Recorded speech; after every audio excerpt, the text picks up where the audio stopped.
Today, federal aid is fragmented and formulaic.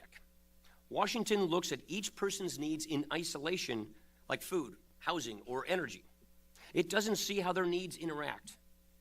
And what's worse, Washington looks at each person in isolation. It doesn't see how people need to interact. The secret to our country's success is collaboration. The fact is, each person's needs fit into a coherent whole, a career. And each person fits into a coherent whole, a community. So if the public and the private sector work together, we can offer a more personalized, customized form of aid, one that recognizes both a person's needs and their strengths, both the problem and the potential. So I would start a pilot program called an Opportunity Grant, the deal. So if approved, a state could use that money to expand state programs and partner with local service providers. In other words, families in need would have a choice. There wouldn't just be a federal agency or a state agency. Instead, they could choose from a list of certified providers. We're talking nonprofits like Catholic Charities, for-profits like America Works, or even community groups that are unique to your neighborhood. Let's take one example. Let's call her Andrea. She's 24. She has 2 kids. They're 2 and 4 years old. Her husband left the family 6 months ago. She doesn't know how to contact him. Andrea graduated from high school, but her only work experience was a 2-year stint in retail. She and her kids now live with her parents in a 2-bedroom mobile home. Her parents can't support her over the long haul. She's been trying to find work for the last 5 months. She doesn't have a car. She can't afford childcare. And her dream is ultimately one day to become a teacher. Here's how it would work under this plan. Andrea would go to a local service provider. She would sit down with her case manager and develop an opportunity plan. That plan would pinpoint her strengths, her opportunities for growth, her short, medium, and long-term goals. The 2 of them would sign a contract. Andrea would meet specific benchmarks for success. She'd establish a timeline for meeting them, consequences for missing them, and rewards for exceeding them.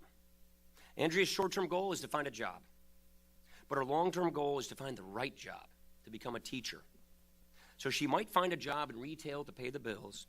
Meanwhile, her case manager would help pay for transportation and childcare so that she could take classes at night.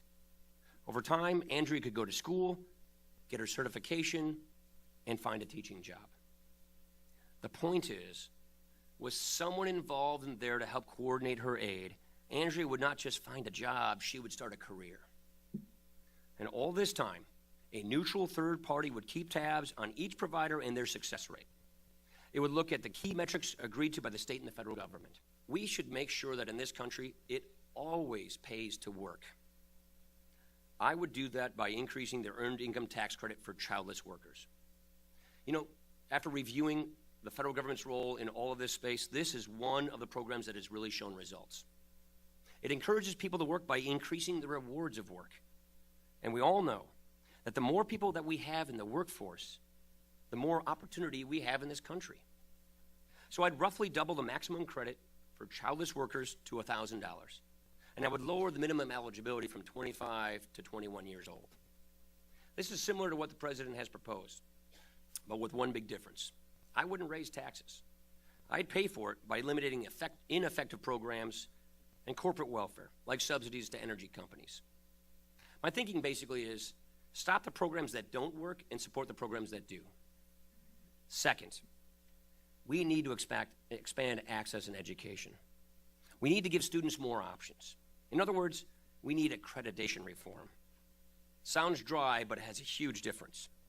This is similar to what my friend Senator Mike Lee of Utah and Congressman Ron DeSantis of Florida proposed. We need to bring competition to the college cartels. Let other schools in on the action. And we need to keep reforming job training programs. If employers can design their own curriculum, then workers will know just what skills they need. Finally, you know what we need to do? We need to cut down on bureaucratic red tape.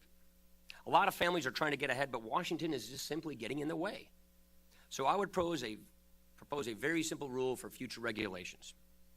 If you are a federal agency and you want a regulation that would unduly burden low-income families, you've got to go to Congress. If they want it, they have to fight for it, and they have to do so on the record. It's your government, and you deserve a voice and a vote.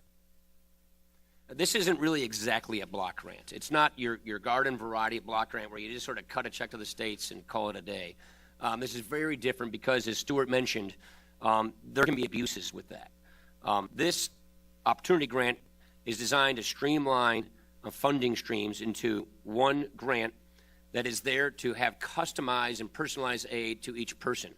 Is the federal government inadvertently has basically come into our communities with strings and rules and duplicating programs and archaic formulas, and has crowded out what we call civil society.